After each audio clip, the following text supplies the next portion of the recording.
हाय मेरे प्यारे छात्रों, कैसे हैं। उम्मीद है कि आप अच्छे होंगे और स्वस्थ होंगे और साथ ही साथ में आप नियमों का भी पालन कर रहे होंगे। देखिए, जो हम हिंदी की तीसरी कक्षा की बात कर रहे हैं, आज हिंदी में भाग 3 पर बात करेंगे। भाग 3 पर बात कर रहे हैं हिंदी में। आज हम जो है 2 सीरीज इससे पूर्व हम पढ़ चुके हैं। आप उनको देखने के लिए प्लेलिस्ट में देख सकते हैं उनको, और उनको अभी अध्ययन कर सकते हैं। देखिए, भाग 3 में जो आज हम बात करेंगे, विशेष करके व्याकरण की बात करेंगे। देखिए, अभी तक आपने कुछ चीजें मैं आपको बता देता हूं। एक जैसे होता है संधि विच्छेद होता है, एक होता है इसी तरह से शाब्दिक विच्छेद भी होता है, और एक जो है आप समझते ही होंगे समास विग्रह भी होता है। यदि अगर हम इस व्याकरण शब्द को देखें तो देखिए, जो व्याकरण शब्द है इसका यदि हम शाब्दिक विच्छेद करते हैं, इसका जो है, तो देखिए यदि हम इसका शाब्दिक विच्छेद करें, वे धन आ धन करण, ये जो है इसका शाब्दिक विच्छेद होता है। और मेरे प्यारे छात्रों, यदि हम इसका अर्थ देखें तो व्याकरण का जो अर्थ होता है, किसी भी चीज को भली भांति समझना या किसी भी चीज को अच्छी प्रकार से जानना, जो है इसका अर्थ होता है। यदि हम व्याकरण का अर्थ देखें तो इसका अर्थ होता है भली भांति समझना या जानना होता है। अब किस चीज को हम भली भांति समझे या जाने, इसकी बात करेंगे। इसमें देखिए, किसी भी भाषा को जब हम किसी को भली भांति समझते हैं या हम उसको जानने की कोशिश करते हैं, तो उसी चीज को जो है हम व्याकरण के रूप में जानते हैं। अब देखिए मेरे प्यारे छात्रों, हम इसमें पढ़ने क्या वाले हैं। देखिए, सबसे पहले हमने ये एक बात देखा, व्याकरण क्या है। दूसरी बात, यदि हम इसी में देखेंगे, व्याकरण के स्रोत देखेंगे। तीसरा हम इसमें देखेंगे व्याकरण के भाग देखेंगे। व्याकरण के भाग क्या हैं, और इन्हीं सारी चीजों पर आज की कक्षा में हम चर्चा करेंगे। तो इसका आप एक स्क्रीनशॉट ले लें, जिसके बाद में हम अपनी क्लास को प्रारंभ करते हैं।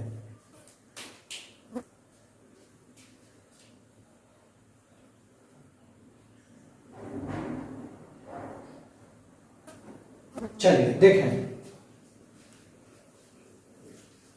अब हम यहां बात यह करते हैं कि जो व्याकरण है, इससे हम भाषा के बारे में क्या चीज सीखते हैं, उस पर बात करते हैं। देखिए, यदि हम बात करें व्याकरण की, तो जो व्याकरण है ये हमें किसी भी भाषा, चाहे कोई भी भाषा हो, चाहे हम हिंदी की बात करें, चाहे अन्य किसी भी की चीज की बात करें, तो उसमें यह चीज हमें 3 चीजें सिखाती है। देखिए क्या, एक तो भाषा का शुद्ध उच्चारण करना सिखाती है। दूसरा देखेंगे एक चीज और, भाषा का शुद्ध लेखन सिखाती है। और देखेंगे तीसरी चीज एक और, भाषा का शुद्ध प्रयोग करना सिखाती है। तो ऐसा कोई भी स्वरूप जो भाषा को हमें शुद्ध उच्चारण करना, लेखन करना एवं प्रयोग करना सिखाए, तो हम उसी को व्याकरण के रूप में जान लेते हैं। जैसे हम बात करें, एक चीज और कह सकते हैं, देखिए व्याकरण एक पुस्तक है, या हम कह सकते हैं व्याकरण एक विधा है, या ये भी कह सकते हैं व्याकरण एक ग्रंथ है। जैसे व्याकरण को एक ग्रंथ के रूप में पाणिनि के द्वारा परिभाषित किया गया है, इसको जब पाणिनि के द्वारा इस रूप में परिभाषित किया गया, तो कभी भी ये प्रश्न पूछ लिया जाए कि व्याकरण को ग्रंथ के रूप में किसके द्वारा परिभाषित किया गया है, तो मेरे प्यारे छात्रों, इसको जो व्याकरण के रूप में जो परिभाषित किया है वो पाणिनि के द्वारा किया गया है। और जो व्याकरण जो है हमें किसी भी भाषा का शुद्ध उच्चारण, किसी भी भाषा का शुद्ध लेखन और उसका प्रयोग करना सिखाती है। चाहे हम अपनी हिंदी भाषा की यदि हम बात करते हैं, तो हमें जब तक व्याकरण नहीं आएगी तब तक हम उन चीजों का शुद्ध लेखन नहीं सीख सकते, ना उच्चारण सीख सकते, ना प्रयोग करना। इसीलिए क्या होता है कि जब कभी भी हम हिंदी भाषा को लिखते हैं तो ऐसी स्थिति में क्या करते हैं कि जहां इच्छा होती है वहां पर पूर्ण विराम लगा देते हैं, अर्धविराम लगा देते हैं। जहां कहीं पर हमारा मन होता है वहां पर किसी भी जो चिन्ह होते हैं उनका प्रयोग कर लेते हैं, लेकिन जब हम उनका मिलान करते हैं तो वो गलत भी होते हैं। तो उन चीजों को हमें सही तब कर पाएंगे जब हमें इस व्याकरण का ज्ञान होगा। तो इसी व्याकरण का जो ज्ञान है ये हमें उस भाषा का उच्चारण, लेखन और प्रयोग तीनों चीजें करना सिखाएगा। तो यहां यदि हम बात करें कि एक व्याकरण की परिभाषा क्या बन सकती है, तो एक ऐसा विषय जो कि हमें किसी भी भाषा का शुद्ध लेखन, प्रयोग एवं उसका उच्चारण करना सिखाती हो। तो ऐसे जो हम एक तरह से स्वरूप को व्याकरण के रूप में हम जानते हैं। तो मेरे प्यारे छात्रों, एक इसका भी आप स्क्रीनशॉट ले लेंगे।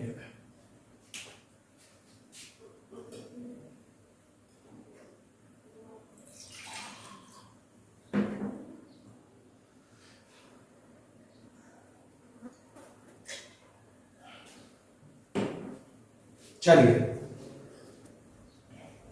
देखिए, यदि मेरे प्यारे छात्रों हम दूसरा प्रश्न यहां से एक और बन सकता है, हमारा क्या बन सकता है उसकी बात करते हैं कि व्याकरण के अंग पूछे जा सकते हैं हमसे। जो है प्रश्न अगर यह पूछ लिया जाए व्याकरण के अंग या स्वरूप, तो देखिए मेरे प्यारे छात्रों, यदि हम व्याकरण के अंग या स्वरूप की बात करते हैं तो इसके तीन अंग होते हैं। एक वर्ण इसका अंग होता है, एक शब्द इसका अंग होता है, और तीसरा इसका अंग एक वाक्य भी होता है। तो यदि मेरे प्यारे छात्रों व्याकरण के कभी भी अंग पूछे जाए तो इसके तीन अंग हैं। सबसे पहला देखेंगे, एक वर्ण होता है जिसको हम वर्ण विचार भी कह देते हैं। दूसरा एक इसमें जो है शब्द विचार भी होता है। तीसरा मेरे प्यारे छात्रों इसमें एक वाक्य विचार भी होता है। तो मेरे प्यारे छात्रों इसमें जो है व्याकरण के तीन अंग हैं, तो इन पर भी हम चर्चा करेंगे। देखो, विचार का मतलब क्या होता है इस बात को भी ध्यान रख लेना। इंग्लिश में जैसे हम इसको आइडिया कह देते हैं, विचार का मतलब होता है किसी चीज का एक ऐसा स्वरूप जिसमें शुद्धता होती हो। यानी अगर हम विचार की बात करेंगे तो ऐसा स्वरूप जो किसी के शुद्धता या परिवर्तित रूप को प्रदर्शित करता हो, तो ऐसी चीज को हम जो है विचार के रूप में जान लेते हैं। यानी एक तरह से हम जैसे इंग्लिश में एक शब्द भी प्रयोग कर लेते हैं, इनोवेशन का जो रूप होता है वो एक तरह से यहीं से होता है, नवाचार जिसको हम कह सकते हैं। तो प्यारे छात्रों ये जो है हमारे व्याकरण के अंग है। अब इसी में जो है हमें एक एक स्वरूप को लेकर के इसमें पढ़ना होगा, तो इसका भी एक स्क्रीनशॉट ले लेंगे। जो है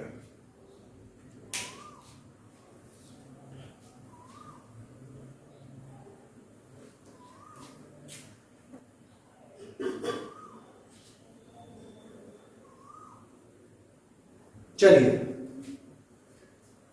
अब हम इसमें सबसे पहले जो बात करते हैं आज की जो कक्षा में वर्ण विचार की बात करते हैं। देखिए, मैं आपको जो क्लास पढ़ा रहा हूं हिंदी की एक नई पद्धति पर आधारित पढ़ा रहा हूं। आप देखिएगा कि इससे आपके जो आगामी एग्जाम है, चाहे आप यूपीपीसीएस दे लें, चाहे आप आरओएआरओ, चाहे आप यूपीएससी का कोई भी एग्जाम दे लें, वहां तक आपका जो परिपूर्ण रूप से यहां से आपको जो प्रश्न है वो मिलेंगे। साथ ही साथ में आप यदि इसका सही तरह से अध्ययन करते हैं तो आपको निश्चित रूप से सफलता मिलेगी। और साथ ही साथ मैं आपको उम्मीद ये बात की गारंटी देता हूं कि आपको 90% जो प्रश्न है वो यहां से आपको आसानी से प्राप्त हो जाएंगे। चलिए देखते हैं। सबसे पहली बात करते हैं हम यहां से वर्ण विचार की बात करते हैं। तो देखिए, वर्ण विचार क्या है। वर्णों का जब कभी भी हम शुद्ध लेखन, उच्चारण एवं प्रयोग करना सीखते हैं तो उसको हम वर्ण विचार के रूप में जानते हैं। तो ध्यान देंगे, जब वर्णों का शुद्ध उच्चारण, कॉमा, लेखन एवं प्रयोग करना सीखते हो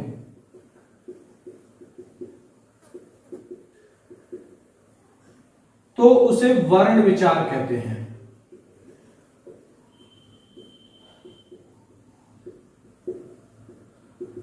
तो इसे जो है हम वर्ण विचार के रूप में जानते हैं।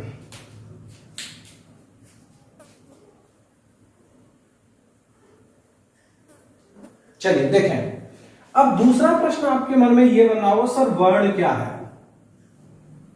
अब एक प्रश्न आ रहा होगा वर्ण क्या है। देखिए, जो अगर वास्तविक रूप में सही रूप में आप जानते हैं कि जैसे हम कह देते हैं कि हिंदी भाषा की एक तरह से लिखित सबसे छोटी इकाई वर्ड होती है, लेकिन ये इसका निर्माण कैसे होता है, कहां से ये आई जो है, उस पर हम बात करते हैं। देखिए, वर्ण एक तरह से ध्वनि का स्वरूप होता है। वर्ण जो है एक तरह से ध्वनि का स्वरूप होता है। अब ध्वनि क्या होती है? ध्वनि भाषा की मौखिक छोटी इकाई है। मौखिक छोटी इकाई, जैसे देखिए मैंने बोला अ, तो जो अ है ये किसी भी भाषा की क्या है? ध्वनि है। जैसे मैंने बोला अ, क, ख, ग, ये क्या है? किसी भी भाषा की ध्वनि है। और देखिए, जब हम इसी ध्वनि का लेखन कर दें तो वही जो लेखन स्वरूप है ध्वनि का, वो क्या कहलाएगा? वर्ण कहलाएगा। तो किसी भी ध्वनि का लेखन स्वरूप या किसी भी भाषा की ध्वनि का लेखन जब हमारे द्वारा कर दिया जाता है तो उससे जो हमें प्राप्त होता है लिखित रूप, वो क्या कहलाता है? वर्ण। तो इसी ध्वनि भाषा की जो मौखिक छोटी इकाई है, ये ध्वनि को जब हम क्या कर देते हैं? लेखन कर दें, तो इसी लेखन से जो प्राप्त होता है वर्ण प्राप्त होता है। जैसे देखिए क, ख, ग, घ, ये सब क्या है? आपके वर्ण हैं। और मेरे प्यारे छात्रों, यदि हम वर्ण की बात करते हैं तो इस तरह से जो वर्ण है हिंदी भाषा की सबसे छोटी लिखित इकाई बन जाती है। तो मेरे प्यारे छात्रों, कभी भी अगर प्रश्न ये पूछा जाए कि हिंदी भाषा की सबसे छोटी मौखिक इकाई क्या है, तो ध्वनि हो जाएगी। और दूसरा प्रश्न अगर ये पूछा जाए कि हिंदी भाषा की सबसे छोटी लिखित इकाई क्या है, तो वो वर्ण हो जाएगी। और जो वर्ण है ये किससे प्राप्त हुआ? हमें ध्वनि से प्राप्त होता है। इसका भी एक स्क्रीनशॉट आप ले लेंगे।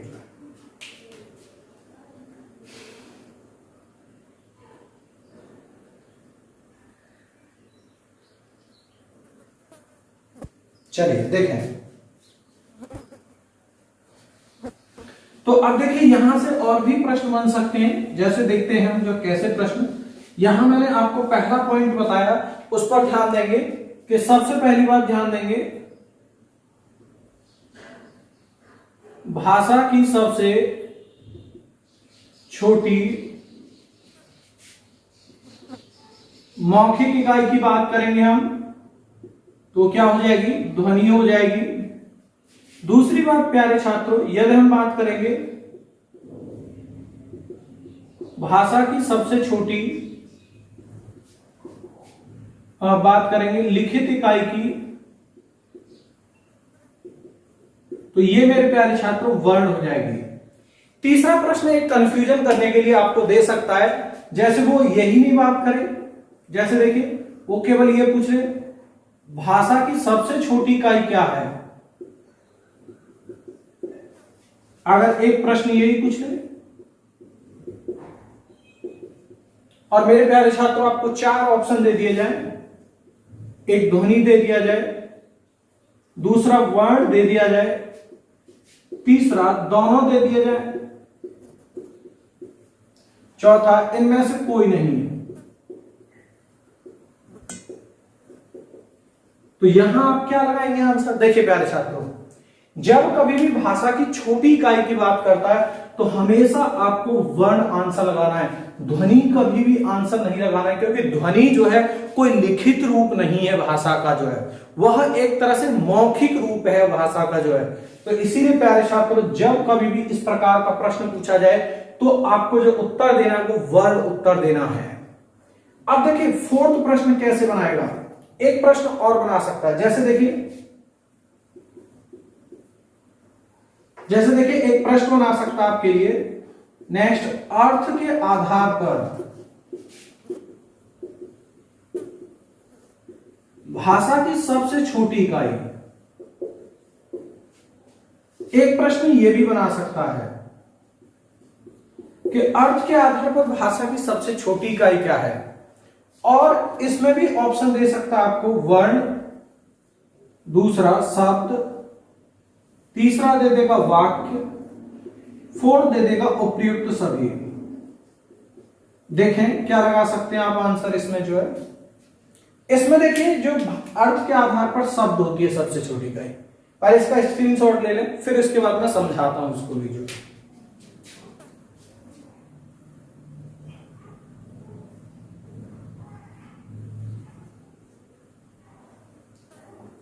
चलिए देखें क्यों होती है, हम इस पर बात करते हैं।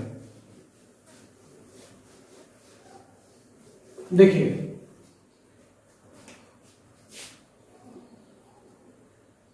अर्थ के आधार पर सबसे छोटी भाषा की इकाई कौन सी थी, शब्द। अब देखिए वर्ण क्यों नहीं, अब मैंने वर्ण लिखा क ख ग घ, ये वर्ण लिखे। देखिए वर्ण का कभी भी कोई भी अपना अर्थ नहीं होता है। जब वर्ण आपस में मिल जाते हैं और एक सार्थक शब्द का निर्माण कर देते हैं तो उसी सार्थक शब्द का अपना एक अर्थ होता है। तो यहां याद रखेंगे जो वर्ण है, वर्ण का अपना कोई अर्थ नहीं है। इसीलिए देखिए जो आपके अर्थ के आधार पर भाषा की सबसे छोटी इकाई शब्द हो जाएगी। लेकिन एक बात याद रखिए, अगर प्रश्न केवल यह पूछता कि अर्थ के आधार पर कुल भाषा की इकाई, इस तरह का प्रश्न पूछ ले, तो यहां देखिए दो है अर्थ के आधार पर भाषा की इकाई मेरे प्यारे छात्रों, एक शब्द भी होती है और एक वाक्य भी होती है। लेकिन सबसे छोटी जो है वह आपकी जो है कौन सी होती है अर्थ के आधार पर, वह शब्द ही होगी। तो अगर आपसे प्रश्न यह पूछा जाए कि अर्थ के आधार पर कुल भाषा की इकाई पूछी जाए तो दो है शब्द और वाक्य, यदि सबसे छोटी पूछी जाए तो शब्द है यहां पर जो है। तो इसका भी आप जो है एक स्क्रीनशॉट ले लेंगे।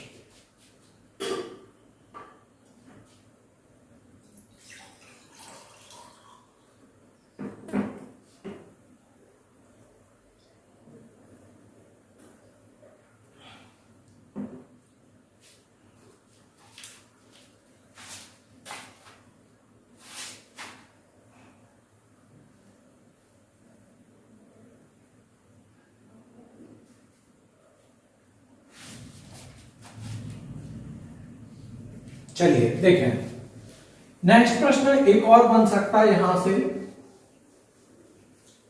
प्यारे छात्रों एक प्रश्न और पूछा जाता है आपसे, भाव या भावार्थ के आधार पर भाषा की इकाई। ऑप्शन में दे दिया जाए वही वर्ण, दूसरा शब्द, वाक्य, उपयुक्त। देखिए प्यारे छात्रों, अभी मैं जैसे बताया वर्ण का कोई भी अर्थ नहीं होता है। अर्थ किसका है, शब्द का। लेकिन शब्द का कभी भी कोई भाव नहीं होता है। मैंने कहा आंसू, मैंने कहा आंख, क्या कोई भाव उत्पन्न हो रहा है? लेकिन मैंने कहा कि राधा की आंख से राधा की आंख से आंसू बह रहे थे, जिसका कारण यह था कि उसके पिता की मृत्यु हो गई थी। तो जब आपने इस वाक्य को पढ़ा तो आपके मन में भाव उत्पन्न हुए होंगे। हो सकता है करुणा के भाव उत्पन्न हुए हो सकता है कि किसी भी बात को सुनकर के आपके मन में खुशी के भाव उत्पन्न हो। तो जो भाव होते हैं वह शब्द से बने हुए वाक्य से होते हैं। तो यहां याद रखेंगे कि जो भाव या भावार्थ के आधार पर भाषा की जो इकाई वर्ण नहीं हो सकती, शब्द नहीं हो सकती, क्या होगी, वाक्य होगी।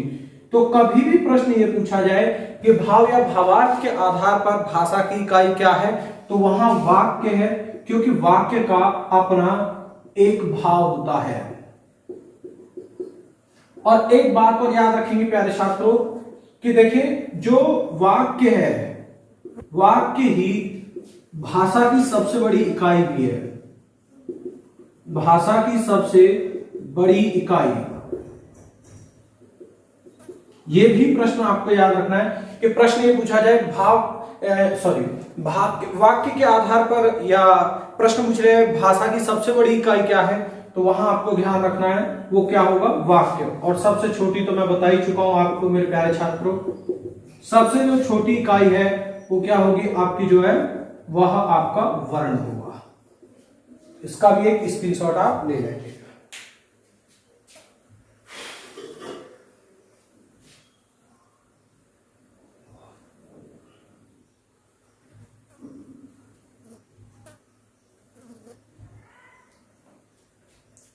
चलिए अब हम बात करते हैं, वर्ण की बात कर रहे थे, इसमें आगे की बात करते हैं फिर वर्ण पर। जैसे देखिए तो वर्ण बात निकल के आई हमने कि पहली बात इसमें दो निकल के आई, छोटी इकाई है, किसकी छोटी इकाई है, भाषा की। सबसे पहली बात जो वर्ण है वो भाषा की छोटी इकाई है, और कैसा रूप भी है भाषा का, लिखित रूप भी है। अब देखिए मेरे प्यारे छात्रों, यदि हम बात करें वर्ण के प्रकार की बात करें या वर्ण के अंगों की बात करें तो दो होते हैं। एक वर्ण का अंग पहला स्वर होता है और दूसरा वर्ण का वही अंग बात करते हैं व्यंजन होता है। यहां ध्यान देंगे, वर्ण के दो अंग हैं। यदि हम प्यारे छात्रों इन दो अंगों की बात करते हैं तो दो अंग हैं इसमें, जो है एक स्वर और दूसरा मेरे प्यारे छात्रों व्यंजन है।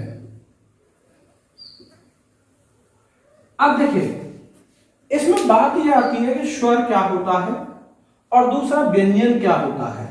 देखिए अगर हम बात करते हैं तो स्वर स्वतंत्र होता है, पहली बात कैसे होता है वो भी बताऊंगा। ये जो है स्वर जो है स्वतंत्र होता है, जबकि व्यंजन जो है स्वतंत्र नहीं होता। कैसे नहीं होता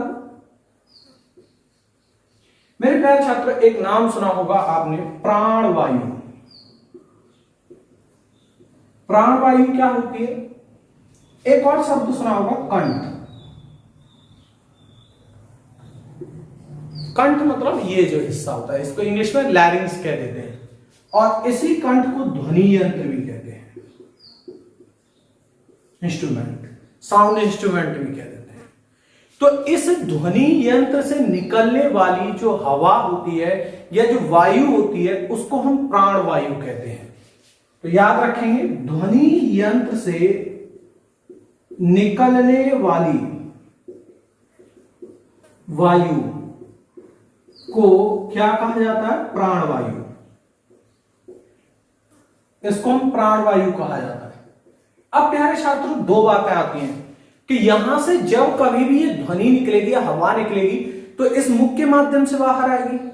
तो एक तो ऐसा हो सकता है कि जब हवा निकले तो भीतरी जो अंग है, जैसे जीवा है, जीव है, दांत है, ओष्ठ है, इनसे टकरा करके बाहर आए, यानी एक रुकावट पैदा हो। और एक ऐसा हो सकता है कि वो सीधे बाहर आ जाए। तो अब देखिए, जो जितने भी हमारे स्वर होते हैं उनमें जो प्राणवायु होती है वह इस ध्वनि यंत्र से निकल के सीधे बाहर आ जाती है। जैसे देखिए अ, आ, ई, उ, ए, ओ, यहां कोई भी टकराहट नहीं होगी। जो है जो ध्वनि है सीधे इस यंत्र से निकलते हुए बाहर आ जाती है, यानी स्वतंत्र अवस्था में होती है। जीवा से वह इतना जो है अपना तालमेल का स्वरूप नहीं रखती है।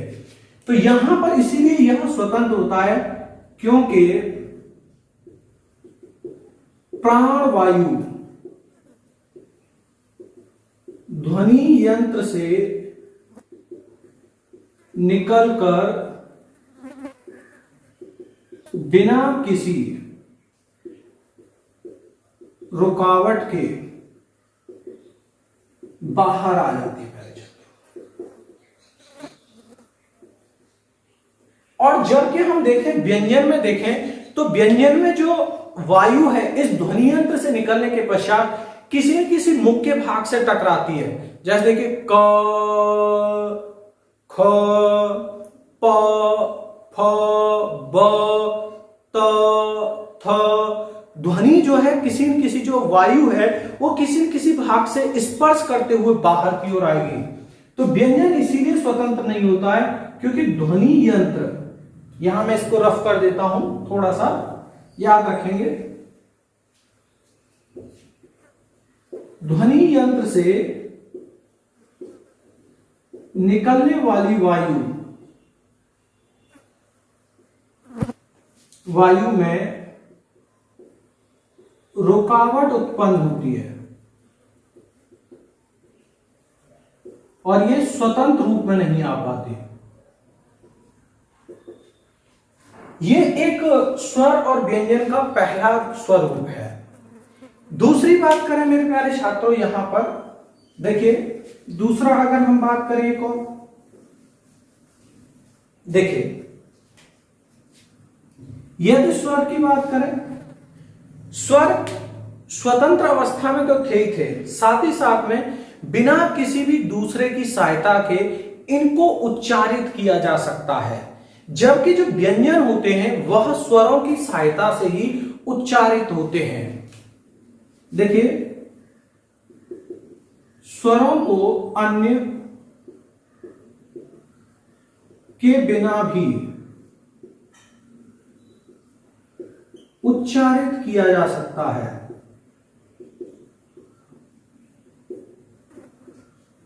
दूसरा, व्यंजन बिना स्वर के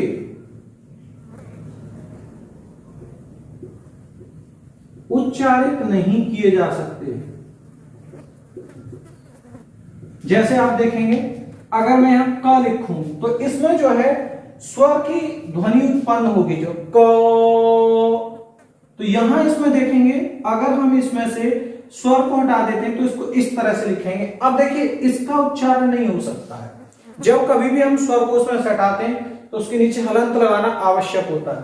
तो क के साथ अ मिलने पर ही एक व्यंजन वर्ण का निर्माण हुआ है और वो कौन सा है? क है। इस व्यंजन का निर्माण हुआ है। तो व्यंजन बिना स्वर के उच्चारित नहीं हो सकते हैं और वह इन्हीं की सहायता से मिलकर के बने होते हैं। तो दूसरी व्यंजन की ये भी विशेषता होती है और स्वर की ये भी विशेषता होती है। इसका भी आप एक स्क्रीनशॉट ले लेंगे।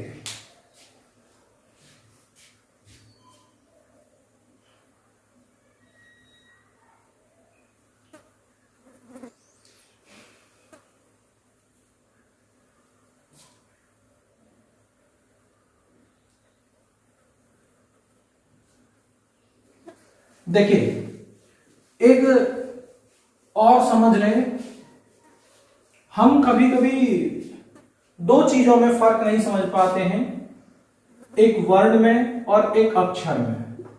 हम जब मन आता है तब वर्ण बोल देते हैं तब अक्षर, जबकि दोनों में अंतर होता है। देखिए क्या अंतर होता है? प्रत्येक वर्ण अक्षर हो सकता है लेकिन प्रत्येक अक्षर वर्ण नहीं हो सकता।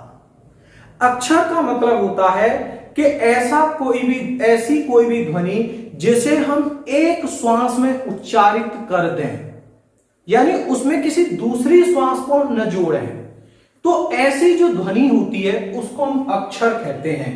और अक्षर में शब्द का रूप भी हो सकता है, यानी इसमें जो है हम तोड़ फोड़ नहीं कर सकते। तो यहां ध्यान देंगे, प्रत्येक वर्ण अक्षर हो सकता है। दूसरी बात ध्यान रखेंगे प्यारे छात्रों,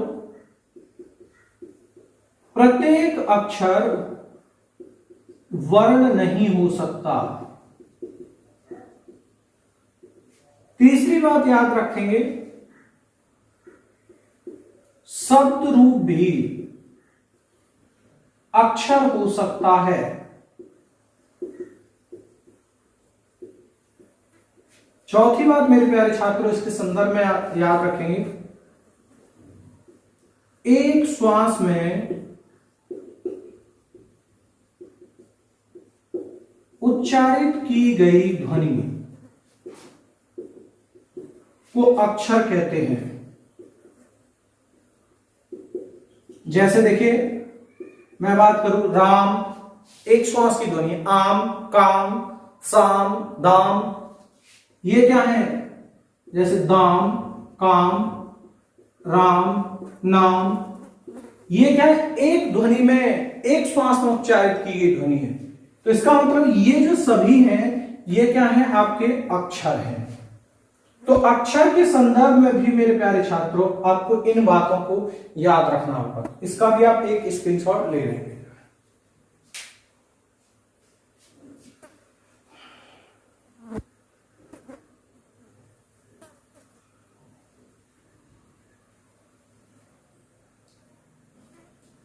चलिए देखें, अब बात करते हैं हम इसमें वर्णों की संख्या पर बात करते हैं।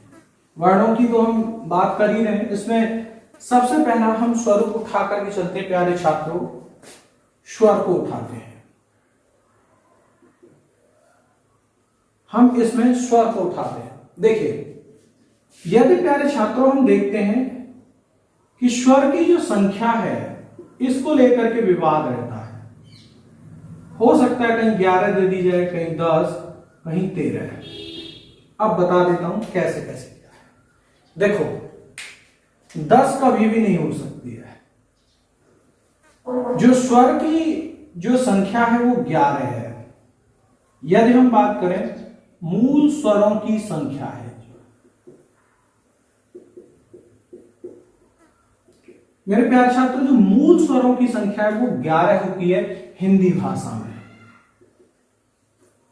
और याद रखेंगे, जो हिंदी भाषा है वो एक मानक भाषा है। जो हिंदी भाषा है ये एक क्या है? मानक भाषा है। और मेरे प्यारे छात्रों, जो 13 स्वरों की संख्या है ये हमारी मूल भाषा में है। मूल भाषा में स्वरों की संख्या है जो है, और वो कितनी है? 13 है। और मूल भाषा कौन सी हमारी? संस्कृत। तो संस्कृत में जो स्वरों की संख्या है प्यारे छात्रों वो 13 है। अब कैसे 13 बैठती है उसको ध्यान दें। 11 तो हमारे स्वर हैं, 11 स्वर तो समान है, अभी बात करूंगा। लेकिन अब दो और कौन कौन से हैं देखिए। एक होती है ये, इसको कहते हैं दीर्घ ऋषि, दीर्घ री। जैसे देखिए, सामान्य जो री होती है जो हिंदी में प्रयुक्त होती है ये, और इसको कहते हैं लघु। और एक इसमें ल होता है।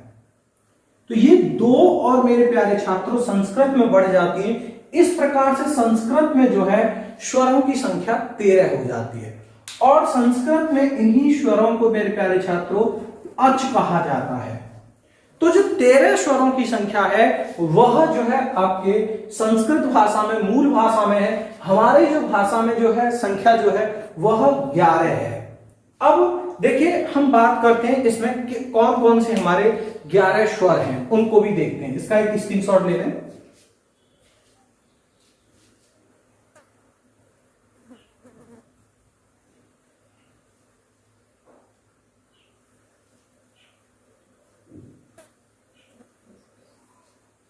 देखिए, अब प्यारे छात्रों हम यहां से बात करते हैं। अब जो है हम स्वरों की संख्या हमने देखा कि जो स्वरों की जो संख्या है वो कितनी है? 11 है। कौन कौन सी है अब हम यहां बात कर लेते हैं। देखिए, अ, आ, ई, उ, ये ऋषि। और देखिए, ये जो ऋषि है बता चुका हूं, इसको लघु के रूप में जानते हैं। और इसमें यदि आप 2 खींच देंगे, डबल गुंडी बना देंगे इस तरह से, तो ये दीर्घ हो जाएगी और ये संस्कृत स्वरों में जुड़ती है। देखेंगे अ, आ, ई, उ ऋषि, ऋषि का विशेषकर ध्यान रखेंगे। इसके बाद में ए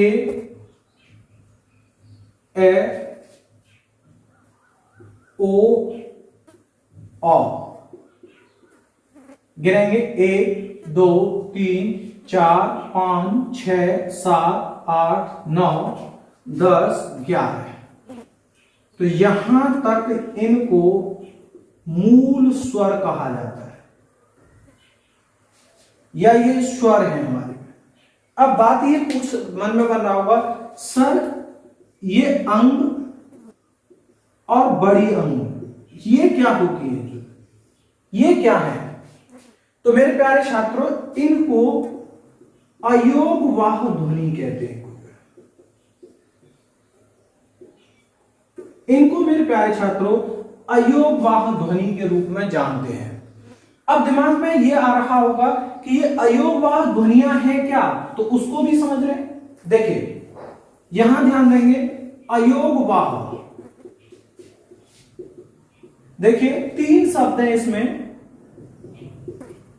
अ योग प्लस वाह। अ माने होता है नहीं, योग माने क्या होता है, जुड़कर, जुड़कर होता है, योग होता है। वाह का मतलब होता है वहन, नहीं जुड़कर वहन होती हो। किसमें नहीं जुड़कर वहन होती हो? तो ऐसी ध्वनियां जो कि व्यंजनों पर जुड़कर के वहन नहीं होती हो, तो उन्हें हम अयोगवाह ध्वनियां कहते हैं। यह ध्वनियां प्यारे छात्रों केवल स्वरों पर ही वहन होती है, उन्हीं की सहायता से हो सकती हैं। यानी इसका यदि हम स्वरूप देखेंगे, देखिए ऐसी ध्वनियां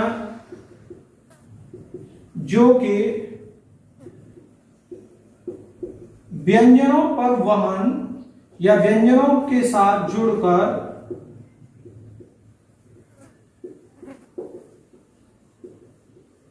वहन नहीं हो सकती हो, केवल यह स्वरों के साथ जुड़कर वहन हो सकती हो।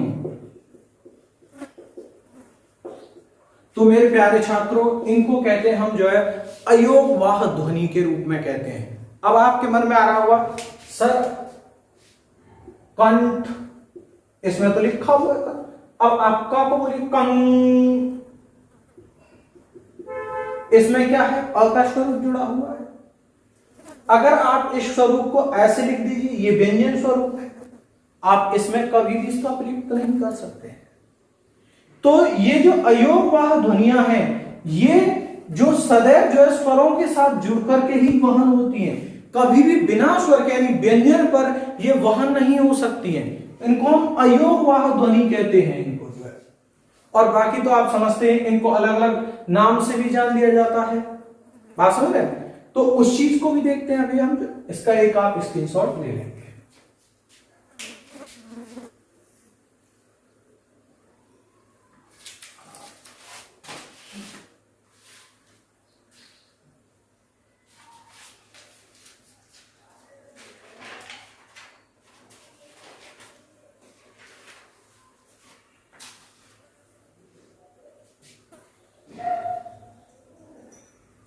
चलिए देखते हैं हम। तो मेरे प्यारे छात्र, यहां तक बात समझ में आई होगी। 11 स्वर हैं हमारे जो है। अब देखिए, अब यहां से हम कुछ आधार पर स्वरों के प्रकार की बात करते हैं। देखिए, अब हम प्यारे छात्रों यहां से बात कर रहे हैं, स्वरों के प्रकार की बात कर रहे हैं।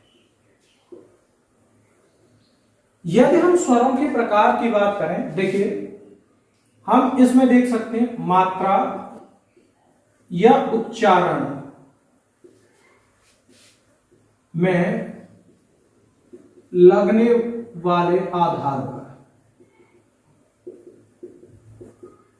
यानी अगर हम इसकी बात करते हैं तो देखिए मात्रा तो जानते ही होंगे, समझते होंगे किसी भी वर्ण के उच्चारण में, या हम कह सकते हैं स्वरों के उच्चारण में जितना समय लगता है उसको मात्रा कहते हैं। याद रखिएगा, स्वरों के उच्चारण में लगा समय क्या कहलाता है प्यारे छात्रों? मात्रा कहलाता है। और देखिए, अगर आपने यहां इन वर्णमाला को नहीं समझा या स्वरों को नहीं समझा तो आपको छंद समझ में नहीं आ सकते हैं, क्योंकि छंदों का भी स्वरूप यहीं से होता है। क्योंकि यहां पर भी ये छंद पर जो है मात्राओं के स्वरूप पर भी काम करते हैं, वर्णमाला भी वही काम करती है पूरी जो है। तो ध्यान रखेंगे। और इसके आधार पर जो स्वर है वह बेसिकली रूप से 3 होते हैं। एक देखेंगे अगर हम इसमें ह्रस्व स्वर है, एक देखेंगे प्यारे छात्रों दीर्घ स्वर है, और एक प्लुत स्वर है। अब देखिए, इन जो स्वरों के जो नाम है वो कुछ अलग अलग रूप में भी दिए गए होते हैं पेपर में, कभी कभी दे देता है। जैसे देखिए, जो ह्रस्व स्वर है इसको लघु स्वर भी कह देते हैं, या इसे छोटा स्वर, या देखिए एक मात्रिक स्वर भी कह दिया जाता है। लघु, छोटा, एक मात्रिक, कुछ भी नाम दिया हो, सभी जो नाम है इसी जो है ह्रस्व स्वर के ही नाम हैं। या हो सकता है इसका और भी दे दे मूल स्वर, तो सब इसी के हैं।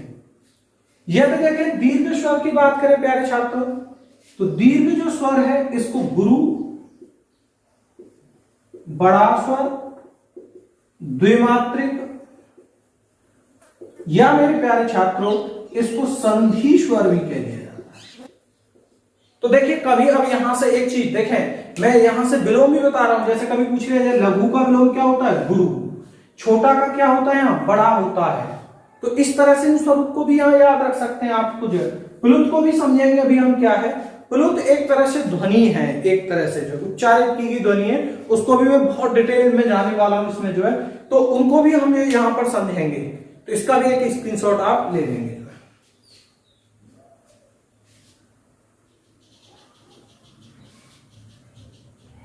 देखिए, थोड़ा सा हम बात करते हैं, और भी बात करते हैं यहां पर जो है। देखें, सबसे पहली बात करते हैं हम ह्रस्व स्वर की।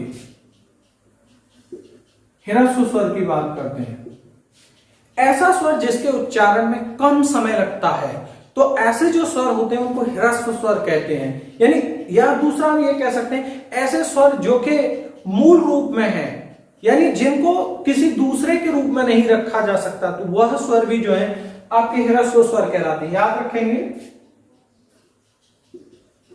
ऐसे स्वर जिनके उच्चारण में कम समय लगता हो उन्हें ह्रस्व स्वर कहते हैं। और मेरे प्यारे छात्रों, इसमें ह्रस्व स्वर में 4 है। जो ह्रस्व स्वर हैं, अगर इनकी कभी भी प्यारे छात्रों संख्या पूछी जाए तो 4 है। और वो 4 कौन कौन सी? अ, फिर इसके बाद में ई, उ और ऋषि। ये मेरे प्यारे छात्रों, ये 4 जो है आपके ह्रस्व स्वर होते हैं। तो यहां आपको इस पर भी ध्यान रखना होगा। इसका भी एक स्क्रीनशॉट ले लेंगे। दूसरा देखिए दीर्घ स्वर। अभी और भी मैं इनका डिटेल में जाऊंगा स्वरों के प्रकार में अभी जो है। दूसरा देखिए दीर्घ स्वर। दीर्घ स्वर की संख्या देखते हैं 7 है प्यारे छात्रों।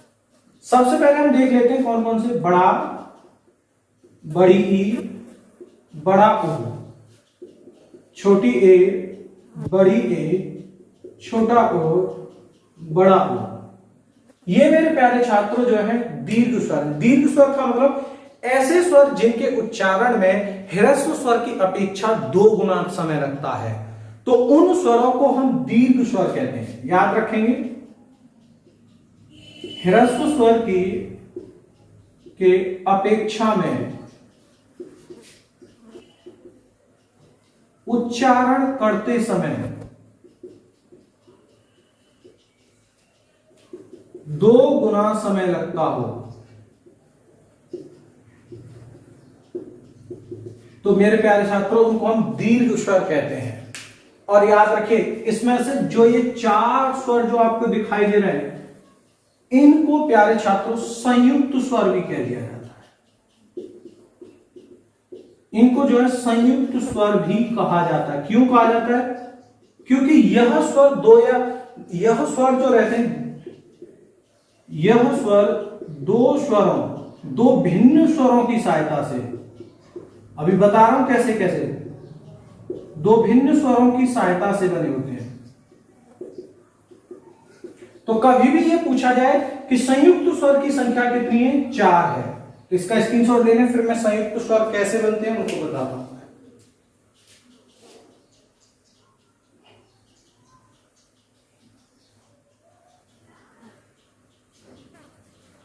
चलिए देखें संयुक्त स्वर का निर्माण कैसे होता है उस पर बात कर रहे हैं हम। देखिए प्यारे छात्रों मैं बता रहा हूं संयुक्त स्वर कैसे बनता है। अभी संयुक्त स्वर का निर्माण, और ये तो पता चल गया संयुक्त स्वर में कौन कौन है, ए ओ और औ। और देखिए मेरे प्यारे छात्र यहां से आप संधियां बनाना भी सीखते हैं इन्हीं से। जैसे सबसे पहले ले लिया मैंने ए, जैसे मैं एक उदाहरण लेता हूं आपके लिए, एक छोटा सा, या हम बिना उदाहरण के भी कर सकते हैं, लेकिन हम उदाहरणों से अगर हम समझते हैं तो बहुत ही अच्छे से आपके में समझ में आ जाएगा। जैसे देखिए ए का भी उदाहरण लेके बताऊंगा मैं आपको, ए का भी उदाहरण लेकर के बताऊंगा आपको जो है, और ओ का भी और औ का भी। तो सभी के उदाहरणों से अगर हम इन जो संयुक्त स्वर हैं इनको अगर समझेंगे तो ज्यादा बेहतर रूप में हम जो है उनको और समझ सकते हैं। चलिए आए हम इसमें बात कर लेते हैं। ए की भी बात करेंगे यहां पर, ए की भी, ओ की भी बात करेंगे और औ की भी। उसमें सबसे पहले हम बात कर रहे हैं यहां पर जो है ए की बात कर रहे हैं। देखिए कोई उदाहरण उठाते हैं हम जो है कि ऐसा कोई भी उदाहरण देखते हैं जिस पर छोटी ए की मात्रा आती हो जो है, तो उदाहरण। और देखिए इसको पढ़ने के पश्चात में आप कमेंट बॉक्स में ये जरूर हमको बताएंगे कि आपकी समझ में ये आ रहे हैं या नहीं भी आ रहे हैं जो है, ठीक है ना। तो जिससे कि हमें भी ये पता चले कि आपकी समस्या कहां पर आ रही है। यदि कोई भी चीज समझ में नहीं आ रही है तो आप हमसे कमेंट बॉक्स में या व्हाट्सएप के माध्यम से जो है या फेसबुक के माध्यम से आप हमसे जुड़ सकते हैं और उन चीजों को आप जो है हमसे पूछ सकते हैं जो है। चलिए देखें सबसे पहले हम ए की बात कर रहे हैं, ए और दूसरा बड़ी ए की बात कर रहे हैं। जैसे देखिए मैंने एक उदाहरण लिखा, एक है, एक मैंने उदाहरण लिखा है, उदाहरण के तौर पर लेके चलो, लेकिन यहां बड़ी ए है तो चलिए इसको भी देख लेते हैं। देखिए इसमें क्या है, जैसे इसको तोड़ेंगे 1 + 1, इसको अगर हमने तोड़ा तो इसमें तोड़ने पर 1 + 1 आ रहा है, तो इसका मतलब क्या है, क में अ है और यहां पर ए है, तो इसका मतलब क्या है कि अ + ए, यानी अ के साथ में ए आने पर बड़ी ए का निर्माण होता है। तो यहां याद रखेंगे बड़ी ए का निर्माण कैसे होगा। देखिए यदि कभी भी अ के साथ में छोटी ए आ जाए तब भी बड़ी ए बनेगी, बड़ी ए आ जाए तब भी बड़ी ए, आ के साथ छोटी आ जाए तब भी बड़ी ए, और आ के साथ में बड़ी आ जाए तब भी बड़ी ए का निर्माण होगा। ये इस तरह से होगा जो है, इसका स्क्रीनशॉट लेंगे।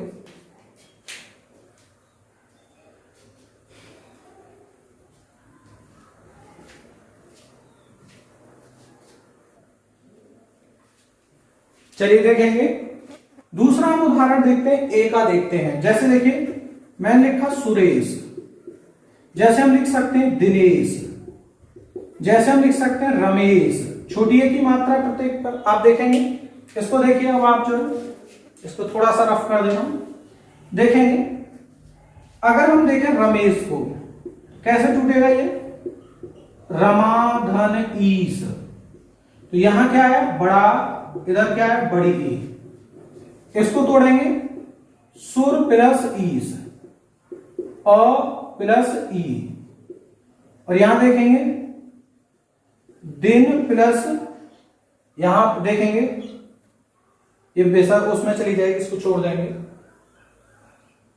ये देखिए, अब इनको अगर देखेंगे तो ए का निर्माण कैसे होता है, अ के साथ में कभी भी ई आ जाए, आ के साथ में ई आ जाए, अ के साथ में बड़ी ई आ जाए और आपके आ के साथ बड़ी ई आ जाए, तो हमेशा जो है छोटी ए का निर्माण होगा इस स्थिति में। तो आप देखेंगे दो भिन्न भिन्न स्वर आ रहे हैं, तो हमने क्या बताया था, दो भिन्न स्वर से बनेगा संयुक्त स्वर, स्वरों के माध्यम से। इसका भी आप एक स्क्रीनशॉट ले लेंगे।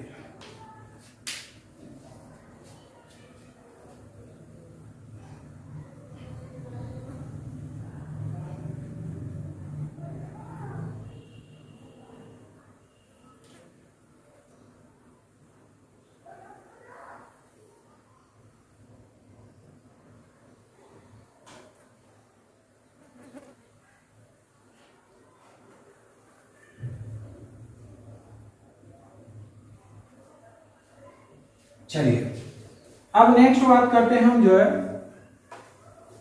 ओ और अ की बात करते हैं। देखिए, एक ओ की बात कर लेते हैं और एक अ की। जैसे आप देखेंगे प्यारे छात्रों, मैंने अगर यहां पर एक लिखा महौषध,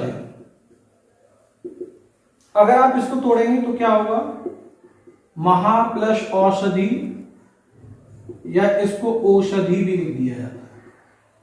इसका मतलब क्या है कि अ वर्ग के साथ में ओ या अ आए तो अ का निर्माण होगा। देखिए, अ के साथ में ओ आ जाए या आ के साथ में ओ आ जाए या अ के साथ में अ आ जाए या आ के साथ में अ आ जाए, तो प्यारे छात्रों ऐसी स्थिति में सदैव बड़े ओ का निर्माण होता है। और यहां पर भी देखेंगे आप दो भिन्न स्वर हैं, दो भिन्न स्वर के मेल है, यहां पर भी आप देख सकते हैं दो भिन्न स्वर के मेल है, तभी आपका ये स्थिति आ रही है। और ओ की बात करेंगे यहां पर जो है, तो जो ओ है यह जो है आपका अ के साथ में ऊ वर्ग के मिलने से बनता है। अ प्लस छोटा ऊ बड़ा ऊ, या आ के साथ में ऊ आ जाए या आ के साथ में बड़ा ऊ आ जाए, तो इस स्थिति में सदैव छोटे ओ का निर्माण जो है होगा। जैसे बहुत सारे उदाहरण हैं, जैसे आप देख सकते हैं। चलिए इसके उदाहरण जो है आप कमेंट बॉक्स में करके बताएंगे कि अगर लेना चाहें तो एक बता सकता हूं, सूर्योदय, यहां देखेंगे सूर्य प्लस उदय, यहां देख सकते हैं अ प्लस उ, देखेंगे तो यहां पर अ वर्ग के साथ उ वर्ग आया है, तो आपका ओ वर्ग बनेगा। तो इस तरह से संयुक्त स्वर बनते हैं। इसके पश्चात का हम अपनी अगली कक्षा में देखेंगे। तब तक के लिए आप अपने आप को सुरक्षित रखें और इस महामारी से बचें। धन्यवाद।